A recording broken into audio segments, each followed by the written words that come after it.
ಆತ್ಮೀಯ ಬಂಧುಗಳೇ, ಸೂರ್ಯೋದಯದ ಶುಭೋದಯಗಳು. ಏನಪ್ಪ ಅಂದರೆ, ಯಾರೋ ನನ್ನಂತನೊಬ್ಬ ದೇವರಿದ್ದಾನೆ, ಎಲ್ಲಿದ್ದಾನೆ ಅಂತ ಯೋಚನೆ ಮಾಡಿದ್ನಂತೆ. ಆಗ ದೇವರು ಪ್ರತ್ಯಕ್ಷ ಆಗ್ಬಿಟ್ನಂತೆ. ಪ್ರತ್ಯಕ್ಷ ಆಗ್ಬಿಟ್ಟು, ಯಾಕಪ್ಪ ನನ್ನೇ ಅನುಮಾನ ಬೀಳ್ತಾ ಇದೆಯಲ್ಲ ಅಂತ ಕೇಳಿದ್ನಂತೆ. ಆಗ ಅವ್ನು ಹೇಳಿದಂತೆ, ಅಲ್ಲ ದೇವರೇ, ನೀನು ಈಗ ಬರೀ ನೆನ್ಸ್ಕೊಂಡಟ್ಟಿಗೆ ಪ್ರತ್ಯಕ್ಷ ಆಗ್ಬಿಟ್ಟೆ. ನನ್ನ ಕಷ್ಟ ಕಾಲದಲ್ಲಿ ಎಲ್ಲಿದ್ದೆ ನೀನು? ನನ್ನ ಏನು ನೋಡ್ಕೊನೇ ಇಲ್ಲ ನೀನು ಅಂತ ಕೇಳಿದ್ನಂತೆ. ಆಗ ದೇವರು ಹೇಳಿದ್ನಂತೆ, ನೀನು ಹಿಂದೆನೇ ಇದ್ದೆ ಕಣೋ, ಆದರೆ ನೀನು ತಿರುಗಿ ನೋಡಲಿಲ್ಲ ಅಂತ ಹೇಳಿದ್ನಂತೆ. ಆಗ ಮನುಷ್ಯ ಏನು ಹೇಳಿದ್ನಂತೆ, ಇಲ್ಲ ನನ್ನ ಹಿಂದೆ ಇದ್ದರೆ 4 ಹೆಜ್ಜೆ ಇರಬೇಕು, ಬರೀ 2 ಹೆಜ್ಜೆ ಅವೆ ನನ್ನ ಕಷ್ಟ ಕಾಲದಲ್ಲಿ ಅಂತ ಕೇಳಿದ್ನಂತೆ. ಆಗ ದೇವರು ಹಿಂದೆ ತಿರುಗಿ ತೋರಿಸಿದ್ನಂತೆ, ನೋಡಲ್ಲಿ ಅಲ್ಲಿ 4 ಹೆಜ್ಜೆ ಅವೆ. ಪೂರ್ತಿ ಕಷ್ಟ ಬಂದಾಗ ನಿನ್ನ ಕೈಲಿ ನಡಿಕಾಯ್ತಿರಲಿಲ್ಲ ಕಣೋ, ನಾನು ಹೆಗ್ಲ ಮೇಲೆ ಕುಂಡಿಸ್ಕೊಂಡು ನಡ್ಕೊ ಬಂದೆ, ನನ್ನ ಬೇಡ ಹೆಜ್ಜೆ ಇರು, ನಿನ್ನ ಹೆಜ್ಜೆನೇ ಇಲ್ಲ ಅಲ್ಲಿ ಅಂತ ಹೇಳಿದ್ನಂತೆ. ಆಗ ಅವನು ತಪ್ಪಾಯಿತು ಸ್ವಾಮಿ ಅಂತೇಳಿ ಕಾಲಿಗೆ ಬಿದ್ದು ಕ್ಷಮೆ ಕೇಳಿದ್ನಂತೆ. ಅವನ ಜೀವನದ ಘಟನೆಗಳೆಲ್ಲನೂ ಒಂದೊಂದು ಸಲ ಎಲ್ಲನೂ ರಿವೈಂಡ್ ಮಾಡಿ ತೋರಿಸಿದ್ನಂತೆ ದೇವರು. ನೋಡು, ಇಂಥ ಕಷ್ಟ ಬಂದಿತ್ತು, ಆವಾಗ ನಾನು ಎತ್ಕೊಂಡು ನಡ್ಕೊಬಂದೆ, ಅಲ್ಲಿ 2 ಹೆಜ್ಜೆ. ಆಮೇಲೆ ಕಷ್ಟ ಕಡಿಮೆ ಆಯಿತು, ಕೆಳಗೆ ಬಿಟ್ಟು, ಆಗ ನೋಡು ಅಲ್ಲಿ ನೋಡು 4 ಹೆಜ್ಜೆ ಅವೆ, ನಿನ್ನಿಂದನೇ ನಡ್ಕೊಬಂದಿದ್ದೀನೋ ಅಂತ ಹೇಳಿದ್ನಂತೆ. ಹಂಗೆ ನಮ್ಮನ್ನು ದೇವರು ಪ್ರತಿಯೊಬ್ಬರ ಹಿಂದೆನೂ ದೇವರು ಕಾಯ್ತಾ ಇರ್ತಾನೆ. ಅದಕ್ಕೆ ನನ್ನ ಜೀವನದ ಒಂದು ಘಟನೆ ಈಗ ಒಂದು ತಿಂಗಳಿಂದ ನಡೆದಿದ್ದು. ಮೋಸ್ಟ್ಲಿ ನಿನ್ನೆ 1 ತಿಂಗಳು, ಇವತ್ತು 1 ತಿಂಗಳು ಗೊತ್ತಿಲ್ಲ. ಅದು ಒಟ್ಟರೆ 1 ತಿಂಗಳಲ್ಲಿ ಫುಲ್ಲು ಐ ಫೀವರ್, ಜ್ವರ ಬಂದ್ಬಿಟ್ಟಿದ್ದು. ಮಧ್ಯಾಹ್ನಕ್ಕೆ ಹೋಗಿ ಮನೆಗೆ ಬಂದಿದ್ದು, ಮತ್ತೆ 4 ಗಂಟೆ ಹೋದೆ. ನನ್ನ ಬುದ್ಧಿ ಎಂಥದ್ದು ಅಂದರೆ ಒಂಥರ ನನ್ನ ನರಿ ಬುದ್ಧಿ. ನರಿ ನೀರೊಳಗೆ ಬಿದ್ದು ಹೋಯ್ತಿತ್ತಂತೆ.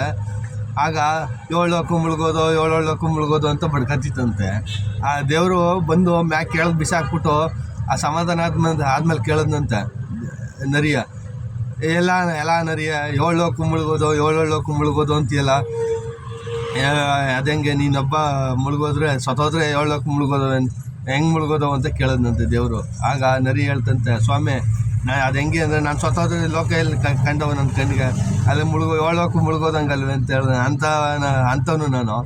ನನಗೆ ಒಂಚೂರು ಮನೆ ಹತ್ರನೇ ಎಲ್ಲೇ ಒಂದೇ ತಪ್ಪು ಕೂತು ನಿಂತು ಕಾಲ ಕಳೆದ ವ್ಯಕ್ತಿನೇ ಅಲ್ಲ ನಾನು. ಹಂಗೆ ಬಂದು ಮಾತ್ರೆ ತಗೊಂಬನಿಕೆ ಅಂದರೆ ಒಂದು 3-4 ಗಂಟೆ ಅಷ್ಟರಲ್ಲಿ ಸ್ವಲ್ಪ ಹುಷಾರಂತ ಅನ್ನಿಸ್ತು. ಡ್ಯೂಟಿಗೆ ಹೋಗಿ ಒಂದು 8:30-9 ಗಂಟೆ ಆಗಿತ್ತೇನೋ. ಸಿಕ್ಕಾಬಟ್ಟೆ ಜ್ವರ ಐ ಫೀವರ್ ಜ್ವರ ಬಂದ್ಬಿಟ್ಟು ಗಾಡಿ ಓಡ್ಸೋಕ್ಕಾಯ್ತಾ ಇಲ್ಲ. ಎಲ್ಲಿ ಹೋಗ್ತಾ ಇದ್ದೀನಿ ನನಗೇ ಗೊತ್ತಿಲ್ಲ.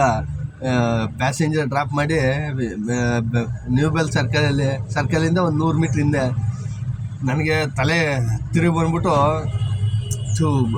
ಏನಪ್ಪ ದೇವ್ರೆ ಎಲ್ಲಿದೆಯೋ, ಯಾಕಪ್ಪ ಹಿಂಗೆ ಮಾಡ್ತಾ ಇದೀಯಾ, ನನ್ನ ಕೈಲಿ ಆಯ್ತಾ ಇಲ್ವಲ್ಲೋ ದೇವ್ರೆ ಅಂತಂದು. ಹಂಗಂತಂದಮೇಲೆ ಒಂದು 100 ಮೀಟ್ರ್ ಹೋಗಿಲ್ಲ, ಗಾಡಿ ಆಫ್ ಆಯಿತು. ಏನಕ್ಕೆ ಆಫ್ ಆಯಿತು ನಮ್ಗೆ ಗೊತ್ತಿಲ್ಲ. ಗಾಡಿ ಆಫ್ ಆದಮೇಲೆ ಏನೋ ದೇವ್ರೆ ಹಿಂಗೆ ಮಾಡ್ದಲ್ಲ, ಈ ಹುಷಾರು ಕಣ್ಣೇ ಬಿಡೋಕ್ಕಾಯ್ತಾಯಿಲ್ಲ, ಅಂಥದ್ರಲ್ಲಿ ಹಿಂಗೆ ಮಾಡ್ದಲ್ಲ ದೇವ್ರೆ ಅಂದ್ಬಿಟ್ಟು ಹಿಂದೆಗಡೆ ಹೋಗಿ ಚೆಕ್ ಮಾಡಿದೆ, ಏನೂ ಆಗಿಲ್ಲ, ಎಲ್ಲ ಚೆನ್ನಾಗೈತೆ. ಆಮೇಲೆ ಯಾರೋ ಒಬ್ಬ ವ್ಯಕ್ತಿ ಬಂದ, ಕೈ ಹಾಕ್ದೆ. ಅವನು ಏನಣ್ಣ ಅಂದ ಅಷ್ಟೇ, ಹಿಂಗೆ ಗಾಡಿ ಆಫ್ ಆಯ್ತು ಗುರು ಅಂದೆ. ಹಂಗಂದಟ್ಟಿಗೆ ಅವನು ಏನೂ ನೋಡಿಲ್ಲ. ಸರಿ, ಹಗ್ಗ ಮಡಗಿದ್ಯಾ ಅಂತ ಕೇಳ್ದ. ಆಯ್ತು ಹಗ್ಗ ಅಂದೆ. ತಕ್ಕಂತ ಕಟ್ಟಿಗೆ ಬಂದು ಎಳ್ಕ ಬಂದು ಬಿಟ್ಬಿಟ್ಟು ಮನೆ ಹತ್ರಕ್ಕೆ ಬಿಟ್ಬಿಟ್ಟು ಹೋದ್ನ. ಆಮೇಲೆ ಬೆಳಿಗ್ಗೆ ತಗೊಂಡೋಗಿ ಗ್ಯಾರೇಜಲ್ಲಿ ತೋರಿಸಿದ್ರೆ ಏನೂ ಆಗಲಿಲ್ಲ. ಅದೇನೋ ಒಂದು ವೈರ ಹಿಂಗೆ ಬಿಚ್ಬಿಟ್ಟು ಪ್ರೆಷರ್ ಹೊಡೆದ್ಬಿಟ್ಟು ಹಂಗೆ ಜಾಯಿಂಟ್ ಸ್ಟಾರ್ಟ್ ಆಯಿತು. ಹಂಗೆ ನಮ್ಮಿಂದೇನೂ ಪ್ರತಿಯೊಬ್ಬರ ಹಿಂದೆನೂ ದೇವರು ಕಾಯ್ತಾನೆ ಇರ್ತಾನೆ. ಅವ್ನು ಹೆಂಗೆ ಅಂದರೆ, ನಮ್ಮ ಮಕ್ಳುಗಳ ಹೆಂಗೆ ನೋಡ್ಕೊತೀವಿ ಅದಕ್ಕಿಂತ ಹೆಚ್ಚಾಗಿ ನೋಡ್ಕೊತಾನೆ ನಮ್ಮನ್ನು. ಅದಕ್ಕೆ ದೇವ್ರ ಬಗ್ಗೆ ಯಾರೂ ಅನುಮಾನ ಪಡುವಂತಿಲ್ಲ. ನೀವು ಪ್ರತಿಯೊಬ್ಬರ ಜೀವನದಲ್ಲಿ ಇದು ಅದೇ ಆಯ್ತದೆ.